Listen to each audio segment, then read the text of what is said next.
श्रोताजनों, अहिंसा अहिंसा को धर्म की मां कहा गया है। अहिंसा के बगैर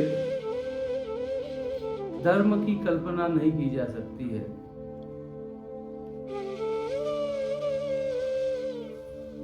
चाहे कोई भी धर्म हो, चाहे कोई शास्त्र हो, पुराण हो, उपनिषद हो, किसी भी शास्त्र में हिंसा को जगह नहीं दी गई है। प्रत्येक शास्त्र में अहिंसा की बात की गई है, रहम की बात की गई है, दया की बात की गई है, जियो और जीने दो की बात की गई है, अहिंसा परमो धर्म की बात की गई है।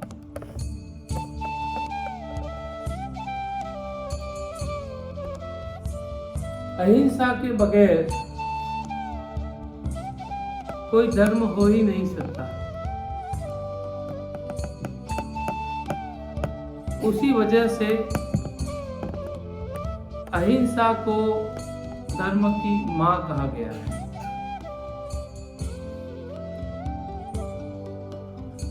अहिंसा क्या है?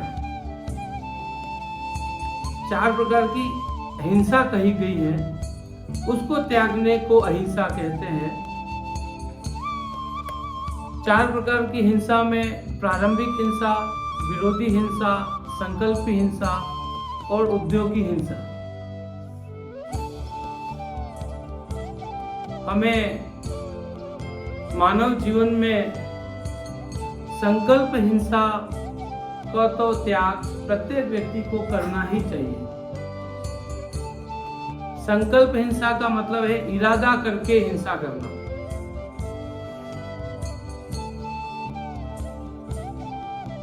हम ये तय कर लेते हैं कि इसको मुझे मारना है, चाहे वो कीड़ी हो, चाहे पक्षी हो, चाहे जानवर हो, चाहे इंसान हो।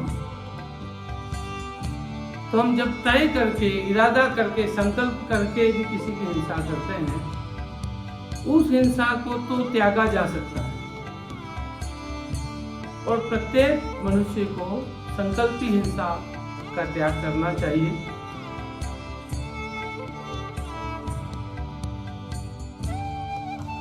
हिंसा में जीव मात्र की हिंसा हमें नहीं करनी चाहिए।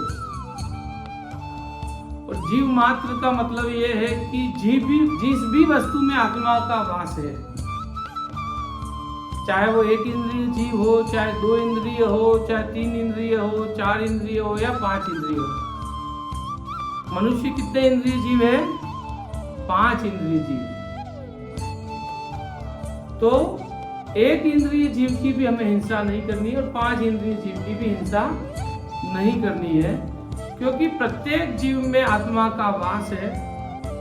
जीना जितना हमें पसंद है, जितना हम जीना चाहते हैं, उसी तरीके से प्रत्येक जीव जीना चाहता है। चाहे वो नाली का कीड़ा है, चाहे वो जंगल में विचरण करने वाला पशु हो, चाहे आसमान में उड़ने वाला पक्षी हो,